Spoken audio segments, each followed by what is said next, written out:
Thank you very much. In my speech, I want to add two new points.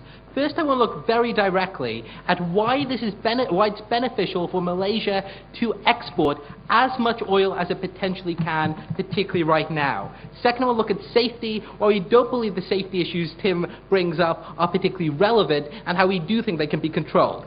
First, however, let's deal with several points of rebuttal. On the issue of whether Malaysia has enough oil. The first thing we would say about this is even if peak oil for Malaysia is many, many years away, we still think Malaysia, like all other countries, should be planning for its future. If you look at countries in the Middle East, countries like Abu Dhabi, Emirates like Abu Dhabi, places like Saudi Arabia, these are countries with more oil that have been taking the prudential move starting right now to deal with the problems which these cause by investing in things like sovereign wealth funds, by spending the money from oil in service economies. We think it's always reasonable to plan for the stage where you will lose oil. Second, Tim says there's unproven reserves offshore. Couple points of this. First, they're unproven. We have no idea how much there is.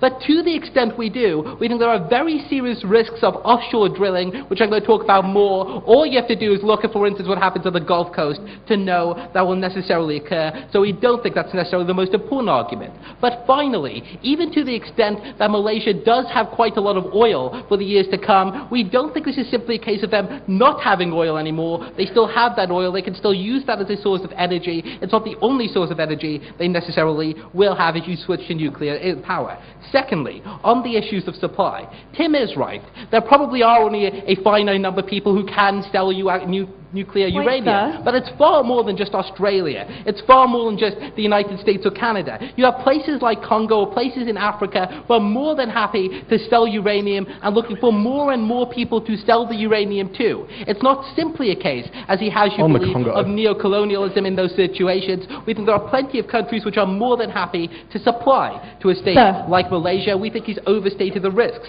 in those situations. No thanks. The third thing he tells you is that of a first move advantage. Just deals something directly which what Doug brings to you. Doug says it is advantageous when when Malaysia is one of the first movers when it comes to this technology. It's not the fact that the technology has been around for 60 years, but it's about being at the forefront, at the frontiers of that technology. At the point where you have no nuclear power stations, where you decide not to invest in it at all, when your research universities decide not to spend time in it, you're not at that forefront yourself.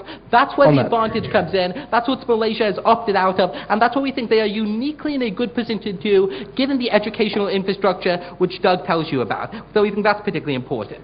Finally, on the issue of money, what Tim tells you is, well, this will cost a lot of money. Sure, it will, but we think this is a very contingent argument in the context of this debate. That is to say, unless they show you very clearly that they do not believe that Malaysia has a problem with this, or they don't think there are huge economic advantages with this, this argument about it costing money simply doesn't matter. We think it's a contingent argument on them winning the rest of this debate. No thanks. Let's move on to the issue of why we think this is particularly beneficial for the Malaysian economy, looking at what they can currently do with oil. The first thing we want to point out is it's a great advantage for any single country, even Malaysia, to export as much oil as possible right now. Why exactly is that? This is firstly because oil is obviously a valuable commodity for other states that have not yet moved either to a fossil fuel economy or not yet moved to a nuclear economy. No facts. It's a product which often has a very high price on the international market, and is something which there is always a market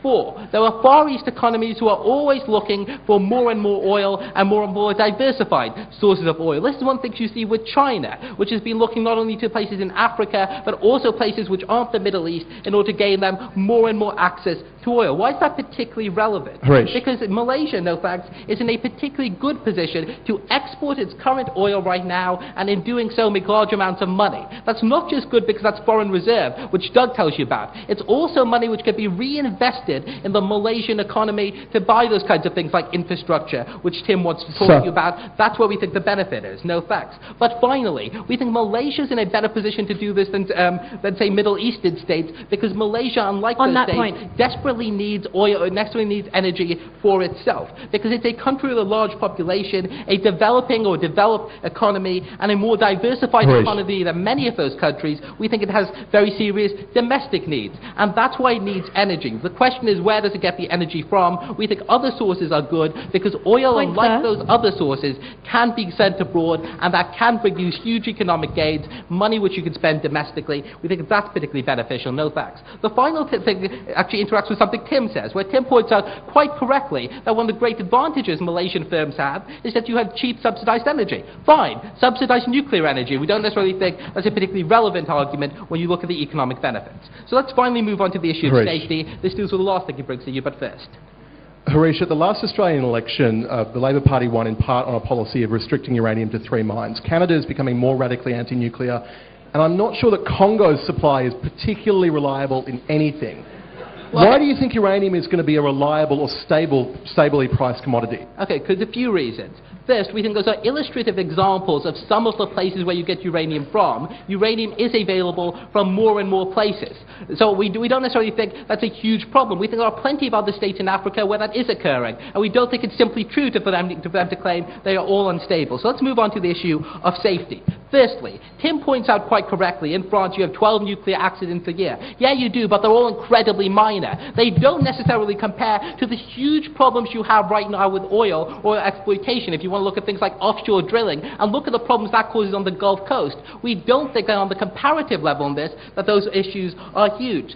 Secondly, we think lots of the problems in terms of using oil domestically are drip problems. By that I mean they are problems which may not have those catastrophic moments like you may claim exist in the case of nuclear power, but still very clearly do exist. This is not just the issue of global warming, where Tim might be right, Malaysia might not have some kind of huge moral imperative, but we think on a pragmatic level it surely should, because other states aren't going to be willing to get in line. We think those are some of the problems caused. If you look, for instance, the idea of the ASEAN smog, exactly the same issues involved in these situations. But finally, we think when you look at a country which has some of the best engineers anywhere in the world, it is in a much better position to deal with the kinds of problems and remove the safety elements associated with nuclear power. It's very well for them to say you're not willing to risk it at any chance at all. We don't think that's reasonable. We think obviously there will always be risks to some energy. We think on the comparative, this kind of energy is reasonably safe. So what do we tell you? We don't believe that this peak oil argument necessarily works.